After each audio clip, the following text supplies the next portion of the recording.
Kapag nangaliwa ka, ibig sabihin wala kang respeto. Paano mo bigyang respeto ang pagsasama nyo ng karelasyon mo? Sa pagbibigay ng part mo, ng bahagi mo, bigayan naman talaga yan. Give and take. Nagbibigay siya kasi nagbibigay ka. Nagbibigay ka kasi nagbibigay siya.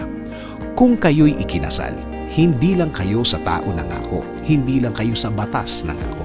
Kasama ang pangako ninyo sa Diyos. Kasama ang sumpaan na kayo lang, walang iwanan, walang patulan sa iba. Kung pumatol ka sa iba, hindi ka kulang sa pagmamahal, kundi kulang ka sa respeto. Respeto sa pagsasama nyo na binuo nyo ng hindi sandaling oras, kundi mahabang panahon. Lahat yun, tinapon mo na lang ng ganon. Nang ganon-ganon lang.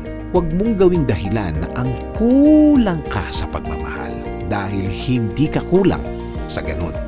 Tulad ng sabi ko, give and take yan. Bigayan.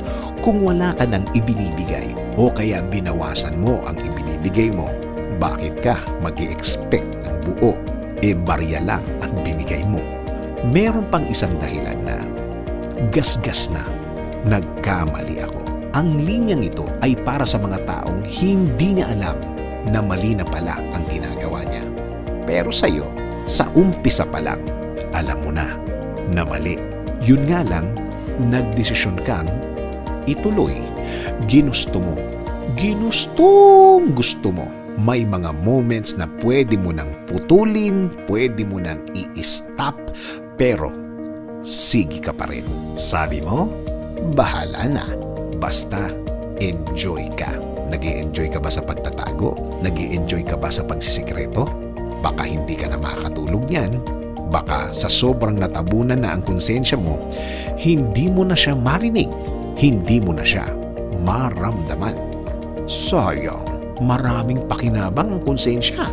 Ililigtas ka niyan sa kapahamakan o danger. Bibigyan ka niya ng sign na nasa maling sitwasyon ka.